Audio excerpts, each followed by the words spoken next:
মুজাহির ভাইকে নিয়ে আসলে এখন তো অনেক আলোচনা সমালোচনা হচ্ছে, দেখতেছি একটা R15 দিছে, অনেকে সাবস্ক্রাইব করলো, 4 মিলিয়ন করলো, এখন দেখতেছি আবার অনেকে আনসাবস্ক্রাইব করতেছে। জি জি। তো মুজাহির ভাই তো কাউকে জোর করে নাই না, না। যে সাবস্ক্রাইব করেন, বা আপনাকে এখনো জোর করতেছে না যে আপনি আনসাবস্ক্রাইব করিয়েন না, যার যার একান্ত বিষয়। তবে মাঝখানে আমি একটা কথা বলতে চাই, স্বার্থ, যেই ভালোবাসার মধ্যে স্বার্থ থাকবে সেই ভালোবাসা বেশি দিন লাস্টিং করে না, হ্যাঁ। এটা কিন্তু মানতেই হবে।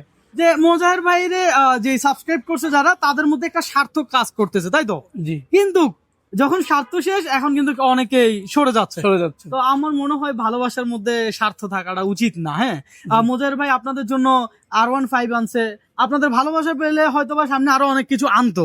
তো জি। আপনারা, আমার মনে হয় বাংলাদেশে এমন কোন কন্টেন্ট ক্রিয়েটর আছে যে একটা R15 গিভওয়ে করবে, এমন আছে? এখন পর্যন্ত কিন্তু কেউ দেয় আমি নাই। কিন্তু দেখি নাই। না, আমিও তো দেখিনি। আমি মুজাহির ভাইয়ের এই জিনিসটাকে প্রশংসা করতেছি।